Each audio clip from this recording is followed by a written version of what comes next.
Hello, everyone. My name is Annie Chan, and today I will be presenting my leadership interview project. The person I chose to interview is Victoria Martin. She is the Fine Arts and Graphic Design Department Chair at Palm Beach State College. Before I go any further, I want to give you all an outline of what you can expect in my presentation. First, I will provide you with some background information on Victoria. Then you will see the questions I presented to her for the interview. After that, you will listen to the recording of Victoria's responses to my questions. Later on, I will present my analysis of Victoria's responses. Towards the end, I will present my interview follow-up with Victoria. I have also included some places of interest for you to visit. So let's get started. As I stated earlier, Victoria is the Department Chair of Fine Arts and Graphic Design at Palm Beach State College. She is also a full-time teacher at the college and has been working there for a total of 11 years. I have known Victoria for 8 of those 11 years. She is a former teacher and a current coworker of mine. Victoria loves teaching and sculpting, but she is also skilled in other areas such as painting, web design, and graphic design.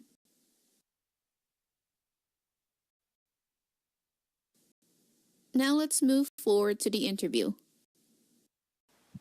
How long have you been working at Palm Beach State College? How did you become a teacher and department chair at the college? Describe your experiences working at Palm Beach State College. Can you describe some of your leadership characteristics? Name some of the decisions that you make for the fine arts and graphic design departments. Describe the challenges that you face as a teacher and department chair. Do you feel your faculty members are clear about the college's work policy in relation to their job duties? How would you handle insubordination? Are you more relationship-oriented, or are you more task-oriented when it comes to working with your students and faculty members at the college? Or do you believe there should be a balance of both? Do you use different types of leadership skills in different situations? How does your behavior impact those you work with?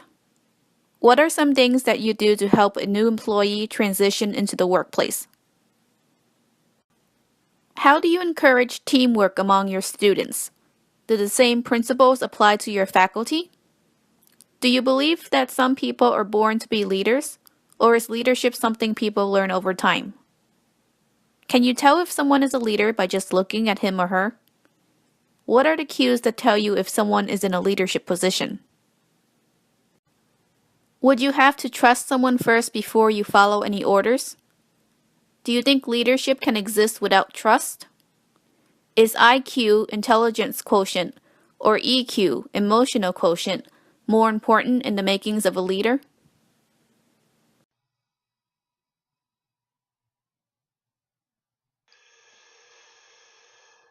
I've been teaching at Palm Beach State for the past 9 years as a full-time faculty member, and I taught as an adjunct for 2 years prior to that at Lake Worth and Boca campus. I became a teacher. I went to graduate school and I got an MFA, and while I was earning my MFA, I decided that I really liked teaching since I was working as a TA at University of Miami. When I started working at Lake Worth, every faculty member has to become department chair. So the guy who was chair was leaving, and it was up to me to take over for him. My working experience is at Palm Beach State College.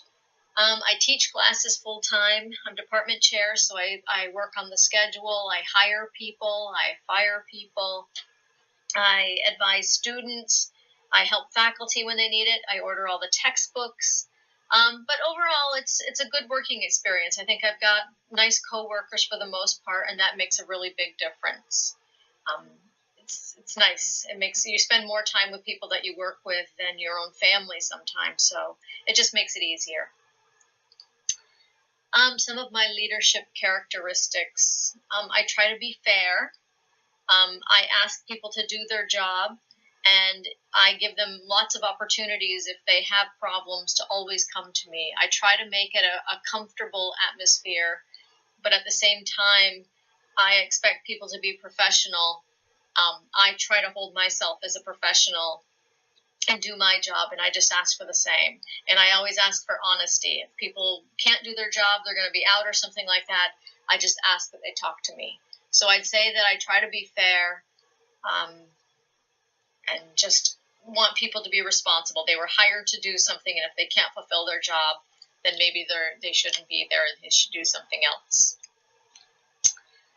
Some of the decisions I've made for the Fine Arts and Graphic Design Department are ordering supplies, advising students, hiring and firing faculty, scheduling classes, developing curriculum, changing classes as technology evolves, maintaining the labs, which is everything from the projectors that we use, new printers, software, trying to keep that up to date, listening to students and what they're looking for. So really, I work with the associate dean very closely, and luckily we're on the same page. So basically, between the two of us, we sort of sort things out for the Fine Arts and Graphic Design Department. The challenges that I face as a teacher and department chair are probably number one, that there's not enough hours in the day. Teaching classes is nice. I like working with the students. The department chair, the administrative stuff, I'm not that fond of. There's a lot of meetings. You're expected to do a lot of things during your office hours, and you still have to fulfill your office hours. And I just find that the red tape and jumping through hoops for administrators is probably the biggest challenge that I have. There's just not enough hours in the day. And if you give more hours, usually you just get interrupted more. I find that I actually have to hide sometimes outside of my office just so I can get work done. Do I feel my faculty members are clear about the college's work policy in relation to their job duties? I feel like they are. Every time I hire a new person, I sit with them in my office, usually for about an hour. I don't like formal, scary interviews. I try to make it down to earth, and we have a conversation. I can usually tell straight away if it's a good fit or not a good fit. An example of a bad fit, I had somebody telling me, how am I going to train them to do the software that they said they knew. So usually during an interview, if you get somebody comfortable, you can get them talking about what their strengths and weaknesses are, and if they have weaknesses that they've sort of embellished, they usually sort of spill the beans. But I tell people when I hire them that they were hired because they are professionals, and I shouldn't have to micromanage and babysit, and the students really will rat them out. And if the professors aren't doing a job that they're supposed to be doing in class, the students will tell me. It's very rare that I have to handle insubordination. As I said, when I hire people, generally as a rule, they understand that it's not that I want to do things, that I force them to go to meetings. It's just that the administration makes them go to meetings. So if somebody doesn't like the policies of the college, it's pretty straightforward. I will remove them from the schedule, and they just don't teach anymore. The state requires a lot of things of faculty. I have to assess them. They have to have certain degrees, certain credits in classes, and if they're not up to the job, I don't feel it's a good reflection on the college that we have somebody who's over their head in a classroom. Because if you don't know what you're doing, the students will spot it a mile away. I believe, as far as being relationship-oriented or task-oriented when it comes to working with students, I think it's a little bit of both. I think I can show them things on the data projector, and I can get them working on tasks. But I like sitting down with them and working with them too. So I'd like to sit down and chat with them and see what they love, the things that they're drawn to, their type of aesthetic. Because as far as the arts go, everybody has their own style. And if I tell someone who absolutely hates modern art to make modern art pieces, They might enjoy making one, or they might struggle through one, but if that's not their voice, I don't fight them on it. As long as they make nice work, they'll find their way. So I think it's a balance of both. Leadership skills in different situations. Yes, I do that a lot. Like I said, I try to read people. If somebody's not comfortable, different people are different. Some are more aggressive and louder and are a little more demanding, while others kind of set back. So you really just sort of read your audience. It's like a classroom with students. You might have a student who's really shy, so maybe you cut them a little bit of slack on critique day when they have to present their work. But I think that as human beings, you sort of psychologically you can read people, and you go from there. How does my behavior impact those who work with me? I'd say if I was very unprofessional, and I try to be light, I try not to be too rigid, I try to be understanding, but at the same time, I expect professionalism. So if people are a little bit too laid back or not doing their job, they will make me angry, and I won't lose my top or anything like that. But I think at a college, there should be a certain level of professionalism, period. Your students are your students. There should be a certain wall that you don't cross with students. Same thing with adjuncts. They are still your employees, and there's still a line that you don't cross. There's boundaries and sort of the hierarchy. The same way I don't go out having drinks with bosses and stuff like that, because we still have to work with each other. The things that I do to help a new employee transition, like I said, I sit in my office with them for about 45 minutes, sometimes up to 2 hours if they want it. I have a PowerPoint that I've copied off. It's step by step, everything from how they get their parking permit, their college ID, to turning in their grades and their keys, going over FERPA, anything and everything that I think they will encounter, I try to include. We have an orientation session at the start of the term. I don't require long-time hires because they know it very well, all the policies. But I tell the person after the orientation, if they have any questions, no matter how small, that they're always welcome to ask me what they want to know. So I really try to answer any questions and let them know that there's no such thing as a dumb answer or dumb question. I encourage teamwork among students to an extent.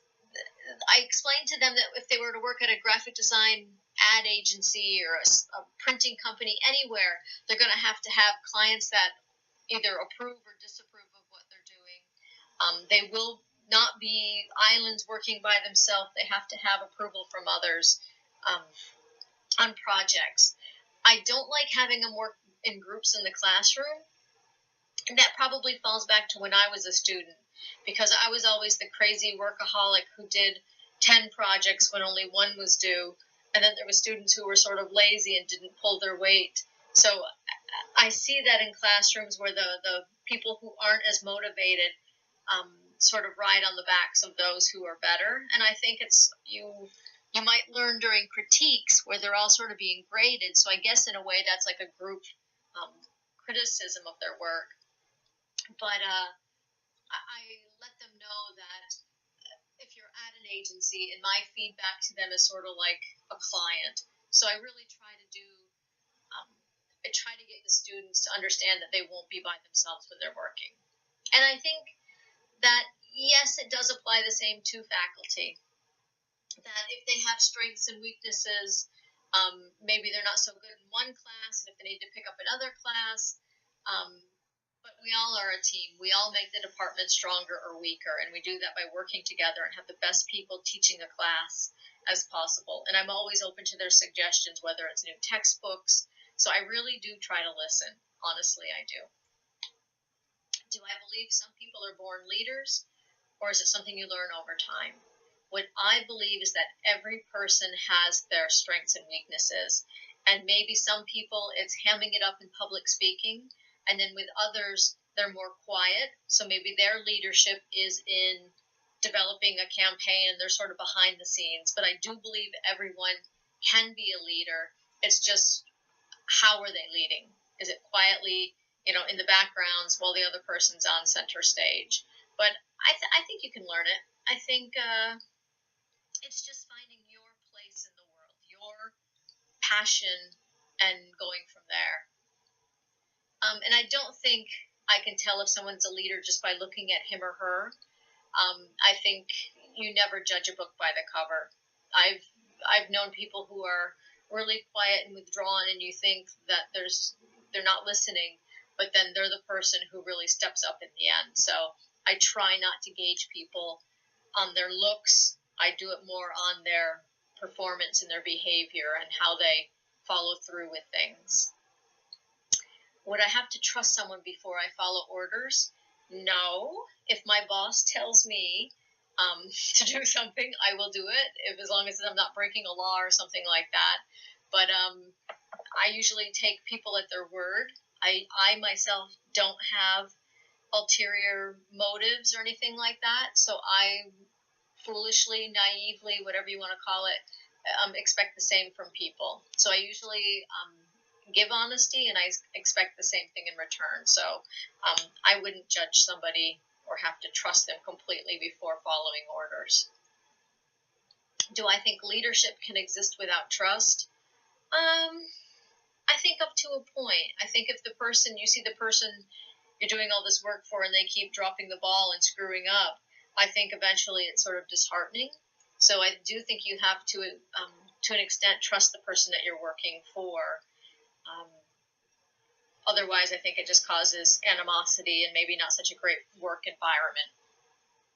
And do I think IQ is more important, or EQ, emotional quotient, is more important? I would say it's a balance of both. I've known people who are intellectually brilliant. They are probably very high on the IQ scale, but they have the social skills of a wombat. They're not very good. But then again, I know people who are so sappy and kumbaya that they're not very strong leaders. So I think there has to be a balance between the two. I think you have to be clever enough to think on your feet and also be compassionate for people and understand that we're all in the same game. You just have to kind of look out for each other and do what you can. So hopefully that answers all your questions, Annie. And thank you. Bye.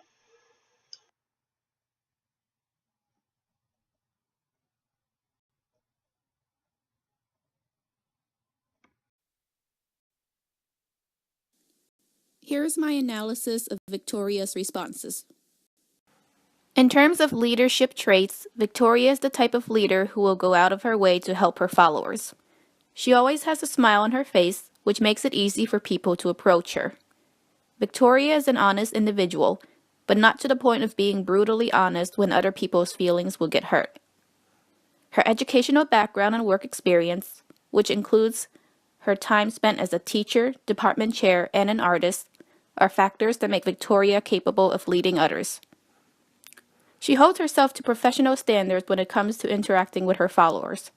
She won't put herself in a position that jeopardizes her job or the safety and well-being of others. Victoria is not a proponent of the traits approach, which states that leadership skills are innate, that certain people are born as leaders. She finds this to be an unfair way to divide people, the haves and the have-nots. My coworker isn't someone who gives preferential treatment to those who claim leadership skills based on birth. She believes that everyone can study their own strengths and weaknesses to become leaders. Victoria exhibits the technical, human, and conceptual skills from the skills approach. She is competent as a department chair and is an expert in fine arts, graphic design, and web design. Her students understand the subject materials when they take her classes.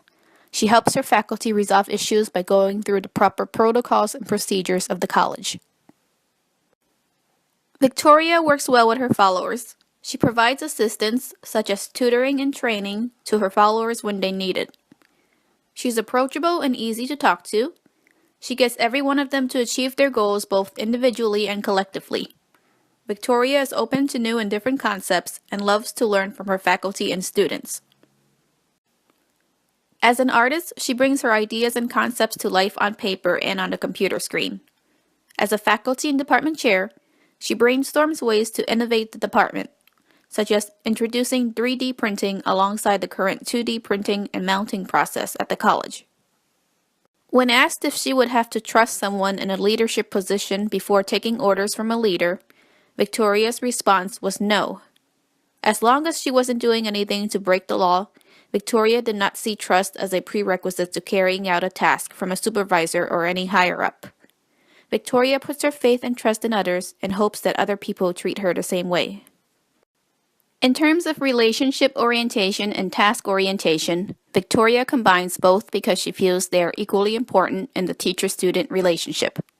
In addition to telling the students about their assignments, how they should complete them, and when the assignments are due, Victoria takes time to approach each student to see their progress and to help clarify any questions they have about an assignment. She also likes to get to know her students, and she does this by asking them what type of art they're into or what triggers them to create art. My coworker's teacher-student relationship highlights the dyadic relationship between a leader and follower in the leader-member exchange theory. Even if her students have different preferences in art, or even if art is not their favorite subject, Victoria tries to keep everyone in her in-group. However, on occasion, Victoria will get a student who doesn't like to socialize and will just come in for class and then leave no matter how much effort Victoria puts in to get the student to participate in class discussion. Transactional leadership focuses on the daily management and supervision at work. There are transactional leadership characteristics that come with Victoria's job. A few examples that I've listed include grading assignments from students, assigning more classes for her faculty to teach after hearing what good teachers they are, and finding substitute teachers when her faculty call in sick. Victoria exhibits the traits of a charismatic leader. Her followers feel comfortable around her and attribute to her friendly and helpful personality. Those who are really into the arts can identify with Victoria. My coworker can get emotionally involved with people. For instance, there was once a student who kept looking at his phone while he was taking an open computer final exam in her class.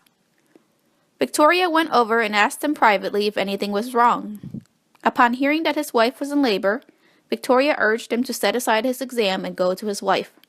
He was most grateful to Victoria for allowing him to witness the birth of his son.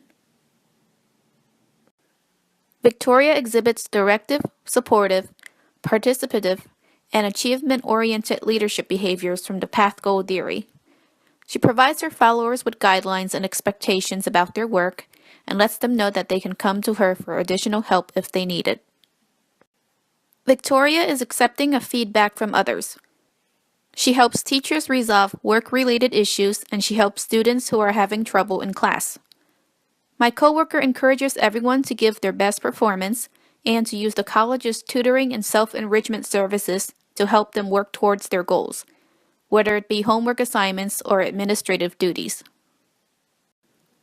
In terms of team leadership, Victoria works well with her faculty to achieve the goals of the organization. When it comes to her students, she does not like having them work in groups. She wants them to each do their own individual work. Victoria is not a proponent of teamwork when it comes to the classroom due to her fear of some students piggybacking off of others or not putting in an equal amount of effort into the group work. To summarize my analysis, Victoria is not an aggressive leader who makes people agree with her all the time. However, she will assume leadership authority when people break the rules or don't do what's required of them. Victoria is a charismatic leader who believes that relationships and tasks are equally important. She enjoys professional teamwork, but not teamwork among students. She places her trust in others and hopes they can do the same. Victoria judges people based on their actions and behaviors instead of their traits. She chooses to focus on the positive aspects of people and situations. Victoria's skills and expertise are assets in helping the college achieve its goals.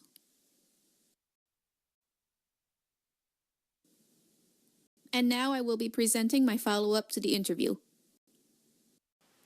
I followed up my interview with Victoria by requesting to sit in on one of her classes to witness her teaching leadership style. Victoria agreed to let me observe her Photoshop class.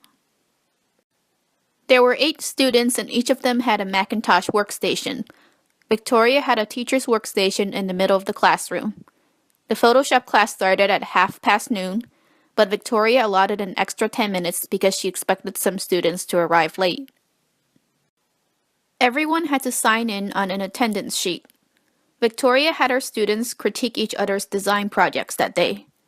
Starting from the end of the room, Victoria had each student come up to the teacher's workstation and open their projects on her computer. The teacher's computer was the only one in the room that was connected to the overhead projector. The project involved finding different visual elements and, using tools and techniques found in the Photoshop software, combine the elements to form a design that represents a fantasy world. The students talked about the different images that they used, the color, why they chose certain shapes and sizes for their elements, what their designs represent, and how they feel about their work. They each offered critique on their classmates' work. Victoria also provided feedback. The critique allowed Victoria to assess her students' skill level. It also enabled students to learn from mistakes and to become inspired by the design approaches of their classmates. Here are 2 designs that were made by Victoria's students, Emily Maldonado and Jane Tobal. The next few slides contain links to places of interest. You may visit them at your leisure.